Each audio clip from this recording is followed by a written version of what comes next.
Well, hello, hello, hello. This is Jodi's Adventures with God, and we are actually live and driving.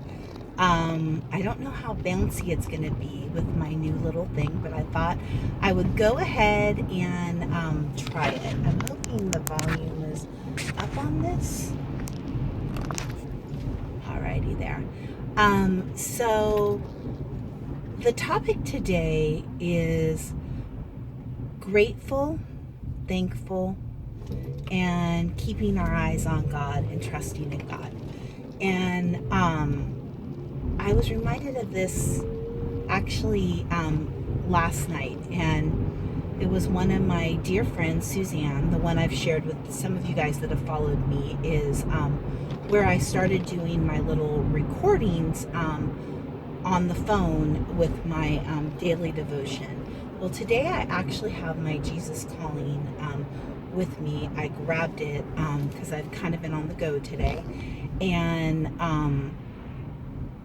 yesterday's that I read was exactly about that. And it was interesting because I got a call, actually a text from my friend Suzanne, probably about 10:15, 10:20. She's like, "Hey, are you still up?" And we've been trying to connect for a while. And you have those people that just know you, and God uses people in that way. Sometimes you're praying, you don't even realize that maybe you've moved into a place of fear, or a place where you're not grateful, or you're not thankful, or you're focusing on the wrong things, and your mindset has shifted. And when our mindset shifts in the wrong direction, everything's kind of filtered that way. And Suzanne said something to me. She said that whatever you focus on is what you're going to expand. And so I had kind of a wake up moment yesterday on the phone with her, and that's where I think we have to be willing to be open and flexible to whatever things look like sometimes. For me, it was picking up a call from Suzanne at 10:15 when I thought I might go to bed, and Suzanne choosing to stay on the phone with me and listening to God as God was talking to me through her and confirming some things that I kind of had been struggling with and I didn't really realize. And so one slight thing that Suzanne said triggered some pain. So Suzanne was actually sharing with me this class that she did, and she was reminded that when we're in transition a lot of times it is either with pain or pleasure. So pleasure obviously is joy. We have joy all the time, but it's those moments where you're happy, right? It's a happy situation, and you feel amazing, whether it is spending some time with your family, you just got a new job, you got engaged. Pain may come when things change unexpectedly, or not the way we expected, which I always say is that bait that can lead to us getting offended. And that little spirit of offense is way affects at least me. I can only tell you me, and you can take a look at things, but it affects me a lot, and a lot of times it sneaks in little cracks that I don't really realize I'm offended in. So she said something, and it has to do with something that's been going on, a transition in my job and companies, and some things that happen that maybe I necessarily wasn't grateful and thankful about, because when pain is involved with it, we're not always I don't know about you, but me typically, as a human being, as flesh and blood, I like to avoid pain, even when I don't realize it. But what I'm always reminded of is God wants to process us through the pain. So sometimes we have to go through the pain to get to that place. We have to push through the pain to get to true joy and true peace. And it might look ugly. It might be the ugly cry. It might be the ugly time. And the only thing I can encourage you about is, let's see here, I'm pulling in. So we are really on the road today. But the one thing that I can encourage you about is when you find yourself in those moments. Okay, so I'm turning it off, but I'm going to turn on I wanted to turn on the music a little because there's a song. It's called Find Me Grateful, Find Me Thankful. Find me grateful, find me thankful, find me on my knees. I'm going to let you listen to the song for a minute while I look up something. Find me dreaming, find me singing, find me lost in your grace. Like the dust that you first held in the garden where you knelt. Pull me up against your face again, till the breath of your heart feel the depth. So I love this song. I just wanted you to listen a little to it. It is David and Melissa Hessler, their newest album called, I think it's called Surrender or Sweet Surrender. Anyway, this song is not called Find Me Grateful, Find Me Great. It's called something else, but it is track number 3. Anyway, I wanted to pull up my Jesus culture. And as I'm listening to this song, it says, find me grateful, find me thankful, find me on my knees.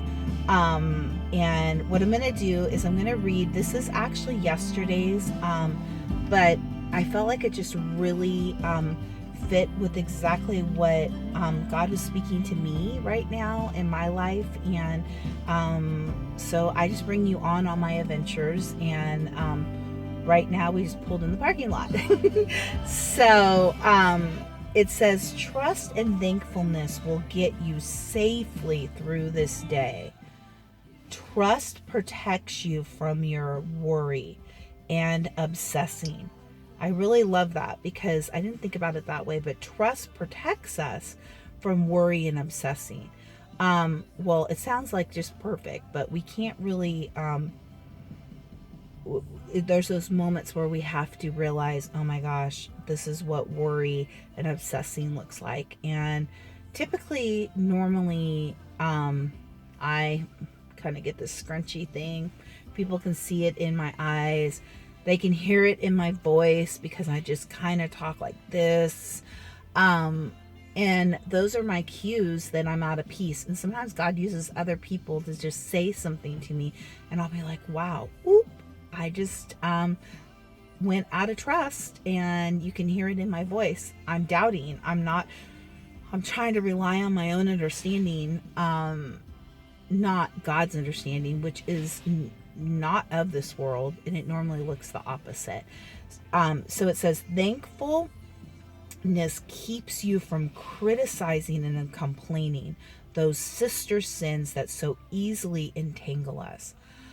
So to be honest with you, I thought I was kind of being positive about the whole thing, but as I was talking to Suzanne, I realized that I was kind of criticizing and complaining a little because things weren't comfortable and they still weren't looking and feeling the way that makes me comfortable.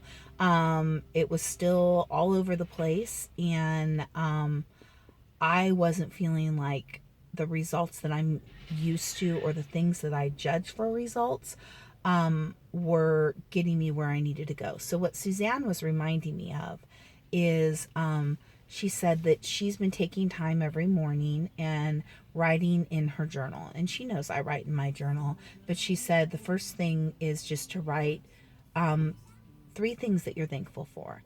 And then just begin, pull out your list of addresses, whatever it is. And what I realized is I was not in a grateful place, because I kept making lots of excuses of why I couldn't do it, and trying to defend myself, saying, well, I don't have a database. Well, that's what I've been trying to do, but it's not been happening. And when I finally, to be honest with you, it triggered some pain for me. And what I realized was, I just had to cry it out for a minute. And I had to say, well, you know what? I don't like the fact that I have to do this. It kind of ticks me off, to just be honest. Why should I have to rebuild? I didn't do anything wrong. But again, God's plan is so much better. So much better. But it typically looks like that. It looks like, whoa, we just took a total U-turn. We just took a total go the other way. That is not the way I was planning. And we're at the end of February, and I know a lot of people might have had certain plans for the new year already. And I don't know how your year's going, but it seems like everybody I've been talking to, and myself extremely, we're still in transition, and things are looking a little different right now. And we need to keep our minds open and grateful.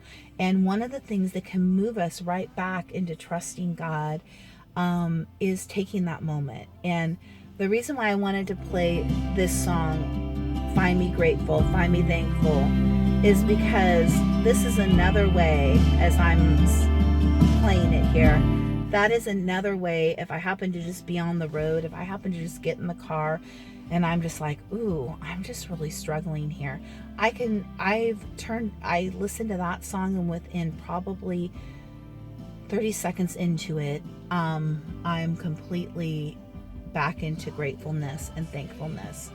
And so just be aware, what is that for you? So what Suzanne challenged me to was not for any other reason, but to just, in my place of being grateful and thankful, drop 2 note cards every day to people. And of course, like I said, I had my excuses. Well, what if I don't have their address? Well, what if it changes?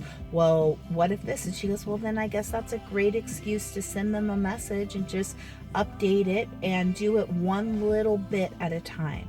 But what she did was, there's many people I've been knowing I need to reach out. And at the end of every day, I keep feeling like I didn't get to even, like, if my list is this long, I got to this much.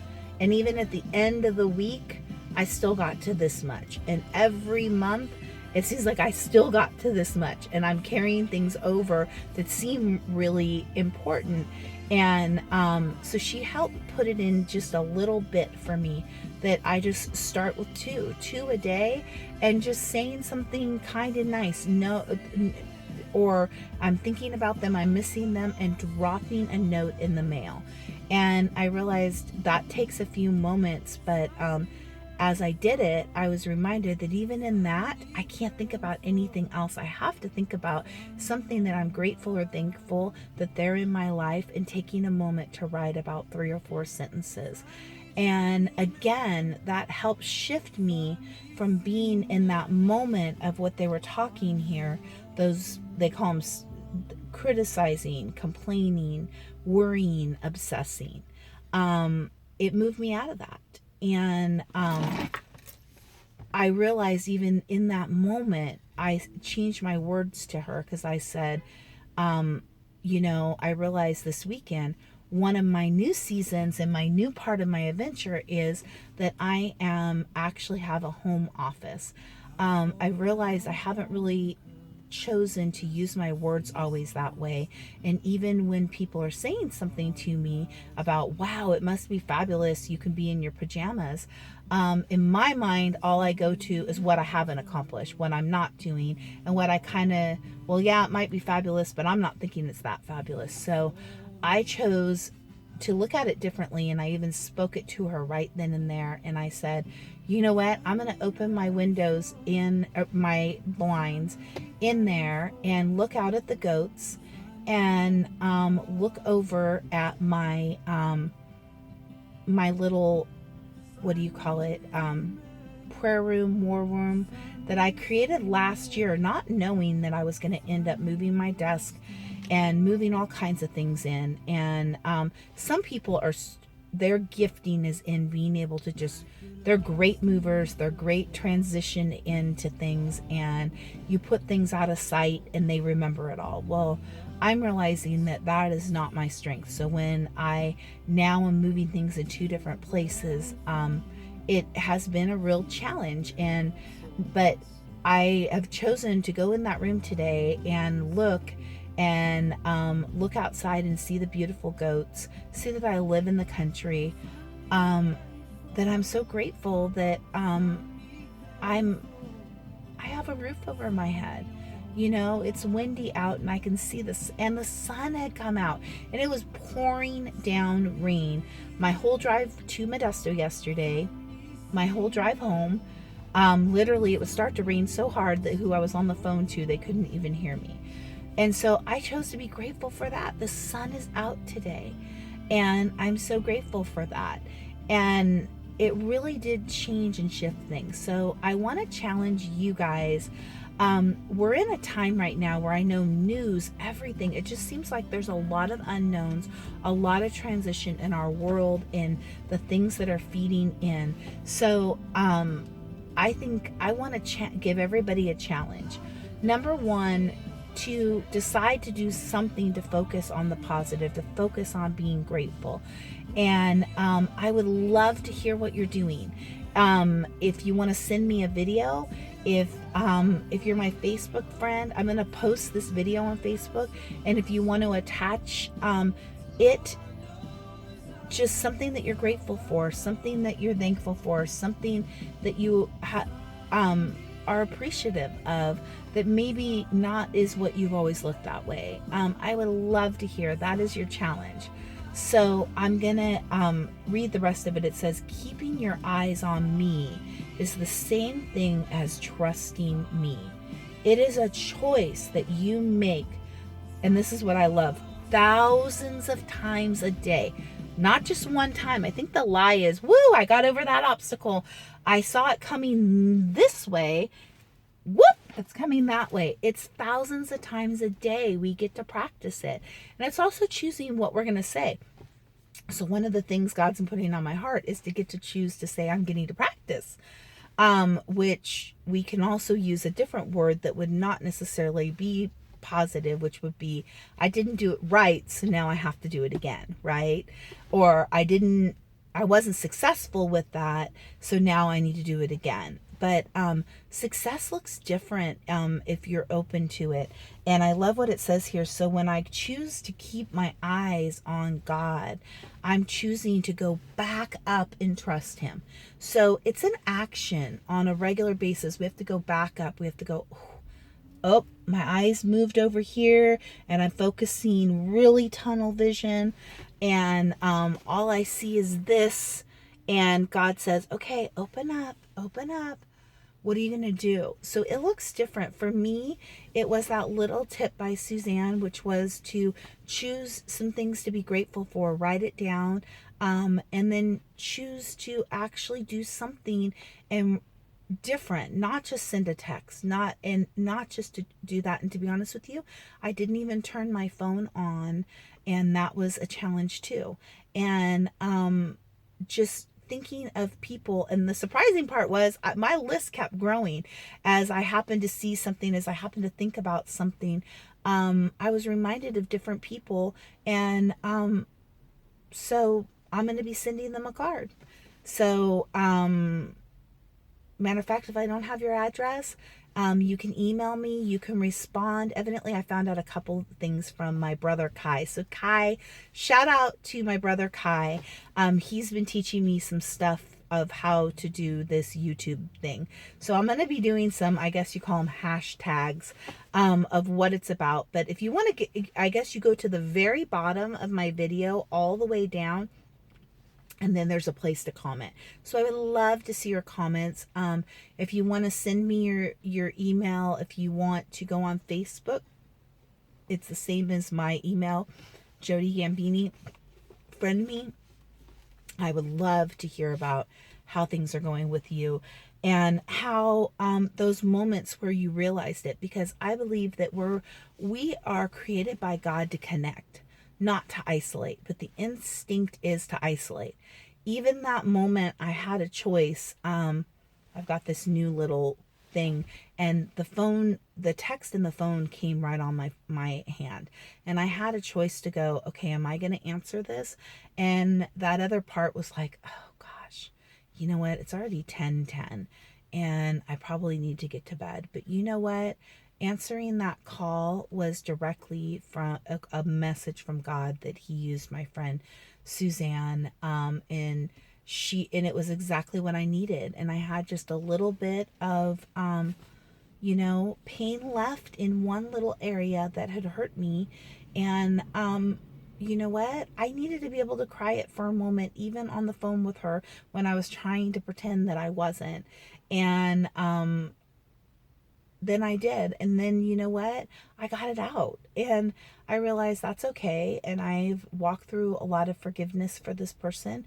But obviously, I just needed to kind of realize that I was having a little self pity and change it and refocus. And so, keeping your eyes on me is the same as trusting me. It is a free choice that you make thousands of times. I'm just reminded it's a free choice. Sometimes it's really easy to go into self-pity, and then in that we become a victim. And I am not saying it to point fingers. I am saying it because it is something that God has shown me that I can do, and I am continually practicing not doing it. And it is an ongoing practice for me. But we have a choice. And so when we hear ourselves, like I heard myself, and my true friend, which means sometimes our true friends have to tell us things that we don't necessarily want to hear. And it's just as hard for them as it is for us, because they're thinking, oh my gosh, what if she's going to get ticked off? What if she's going to hang up the phone? But true friends, in love and kindness, she wasn't screaming it to me. She wasn't focusing it in negative words. She said them in kind words, but I needed to hear it. I needed a little, okay, come on, Jodi. What are you going to be thankful for, though? What are you going to be grateful for? And all of a sudden, I just completely shifted it. And I'm like, I am thankful and grateful that I can be in my pajamas. I am thankful and grateful that I can be at my house all day and work from home. Instead of the other things, I'm not even going to say them right now because I didn't realize how much I was thinking them up here. So this is the next part where it says, the more you choose to trust me, the easier it becomes. Thought patterns of trust become etched in your brain. That's what I loved, is when we've done something and gone this way, this way, this way, this way. If we start to go this way and go in reverse, it feels really uncomfortable. It's creating a new pattern. So when we choose to create a new pattern, we have to choose to do it. And so that's what I'm saying, is creating a new pattern.